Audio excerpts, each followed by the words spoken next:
Alright, we're back on the 2010 Mitsubishi Outlander with the P0455.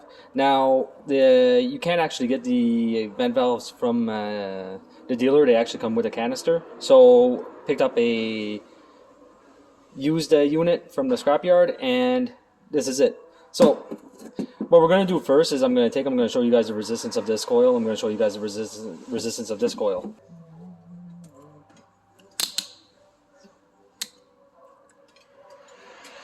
So the reason I'm going to show you guys why I'm going to show you guys the resistance of the vent valves is because, as you recall, there was actually no code for the vent valve. All we had was a P0455, and it was just a large leak. So I'm going to show you guys why it was only coding for a large leak and not the vent valve. And the reason is because the circuit integrity of the coil inside the vent valve was actually good. So I'm going to go on the original one. I'm going to show you guys that. As you can see, we have 18.7 ohms, and now I'm going to go over to the used unit that we got from the scrapyard, and we have 18.4, 18.7 ohms also. So that shows that the circuit integrity of the coil on the inside is good. Now, the way that the PCM determines on if your vent valve is good or bad is that it takes and it sends out a 12 volts. Now, that 12 volts actually goes through the coil winding inside the vent valve and comes back out onto the ground side. And when you first turn the key on, it does a check. And if it sees that 12 volts coming back out onto the ground side, then it knows that the circuit of the coil is good, so it's not going to set a code for a vent valve. Now, what I'm going to do, I'm going to go install this vent valve back onto the vehicle, and I'll show you guys how that's done real quick on this unit, because I'm not actually replacing the whole canister assembly. So there's a little 10mm bolt right here.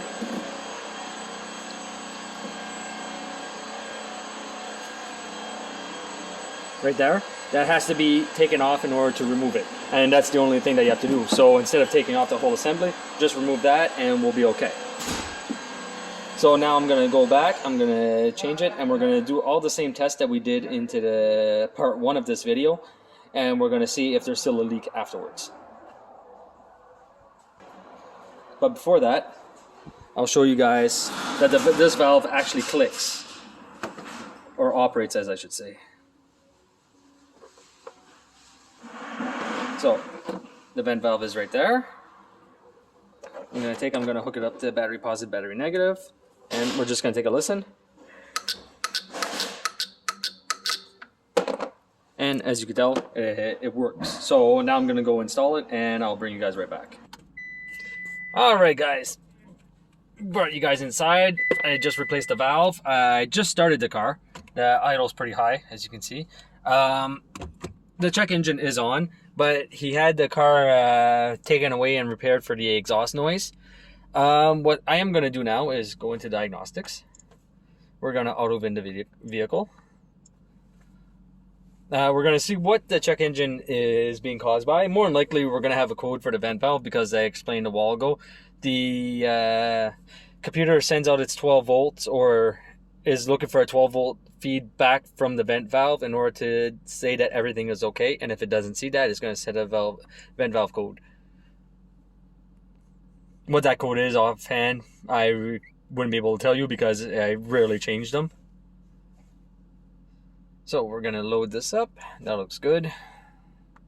I don't know which engine style this is, but this one worked last time. We're going to go diagnosis. We're going to go into an auto scan.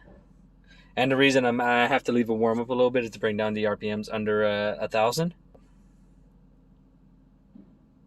ABS, good. So I'm going to pause this real quick, because there was no other codes in any other system. So we're going to go here, and we should have a vent valve,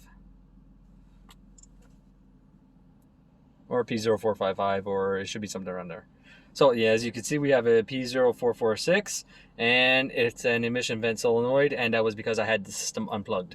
So what we are going to do is we're going to go erase those codes, because as you remember before with the hotel into the Mitsubishi side, we weren't able to see the code, but when we went to the generic OBD2, we were able to see the DTC of P0455. So all codes have been erased. My check engine is now off. I'll give you guys a view of that. All right. Now what we're gonna do, we're gonna make sure that my RPM is under 1,000. And if you remember before, we went and we did the where was that one? We went and we did the test for the no, it wasn't there. Evap monitor. Where is the evap monitor? Oh, evap leak monitor right there. Now we're going to do the exact same test and we're going to see if it passes. Because last time it said leak detected, so this time it should say leak not detected because we did change it. Engine running and idle is under 1,000 RPMs. We are, so we can go this. And now we're just going to go to start. And now we're going to let it go through its testing procedure.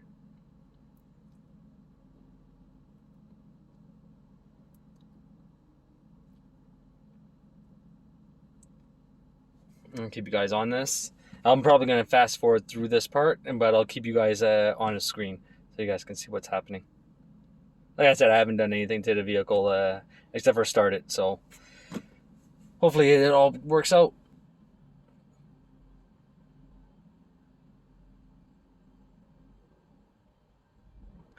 Vehicle almost stalled right there. Never did that before. And TPMS. Sorry, I just heard it go ding, so I wanted to see if there was anything that popped up on dash.